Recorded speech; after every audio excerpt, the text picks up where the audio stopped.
Welcome to உங்கள் பொழுதுபோக்கு YouTube channel. இன்னைக்கு நம்ம அருண்குமார் டைரக்ஷன்ல வெளியே வந்திருக்க வீரா தீரா சூரா படத்தை பத்தி தான் பார்க்க போறோம். ஒரு சியா விக்ரம் படம் அப்படின்னாலே அதுல பயங்கரமான ஆக்டிங் எதிர்பார்த்து நம்ம போலாம். எஸ்ஜே சூர்யா இருக்காரு அப்படின்னா சொல்லவே வேணாம். படத்துல நம்ம பயங்கரமான எதிர்பார்ப்போட நீங்க போலாம். அந்த எதிர்பார்ப்பை பூர்த்தி அடிச்சாங்களா அப்படின்னு கேட்டா கண்டிப்பா பண்ணியிருக்காங்கன்னே சொல்லலாம்.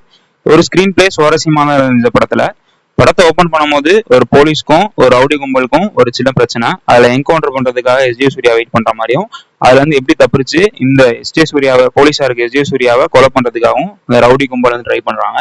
அதுக்காக நம்ம சியா விக்ராம இன்க்ளூட் பண்றாங்க. ஸோ இதுல எல்லாருமே எப்படி இப்படிலாம் டபுள் கேம் ஆடுறாங்க அப்படிங்கிறத படத்துல நல்ல கதையாவே சொல்லியிருந்தாங்க. ஒரு நல்ல கதை தேர்கதையோட இருந்தனால இந்த படத்தை வந்து நம்ம பார்க்கலாம். ஆனா என்ன ஒரு சின்ன ஒரு விஷயம் அப்படின்னா, படத்தோட ரன் டைம் வந்து ரொம்ப அதிகமா இருந்த மாதிரியே இருந்துச்சு.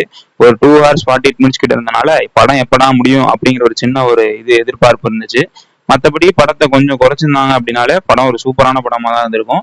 இப்பயும் ஒன்றும் இல்லை, இந்த குடும்ப வாழ்க்கையில எப்படி வாழ்ந்தாரு, தென் அங்க போய் எப்படி இவர் வந்து அவர் கொடுத்த வேலையை செஞ்சு முடிச்சாரு அப்படிங்கிறதெல்லாம் படத்துல சூப்பராகவே சொல்லியிருந்தாங்க. ஸோ அருண்குமார் டைரக்ஷன்ல வந்திருக்க வீரா தீரா சூரா படத்தை நீங்க தியேட்டர்ல பார்க்கணும்னாலும் கண்டிப்பா பார்க்கலாம், இல்ல வீட்டுல ஃபேமிலியோட பார்க்கணும்னாலும் கண்டிப்பா பார்க்கலாம்.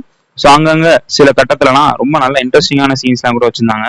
ஒரு இடத்துல ஒரு கன்னி வெடியை வந்து புதைச்சி அந்த இன்ஸ்பெக்டரை கொள்றதுக்காக ட்ரை பண்ணும்போது அந்த சீன்லாம் சூப்பராகவே நரேட் பண்ணியிருந்தாங்க. நமக்கே ஒரு மாதிரி என்ன இப்படி ஆயிடுச்சு எப்படி அப்படிங்கிற மாதிரி கதைக்குள்ள கொண்டு போன மாதிரி ஒரு நல்ல ஸ்கிரீன் பிளே வச்சு பண்ணியிருந்தாங்க.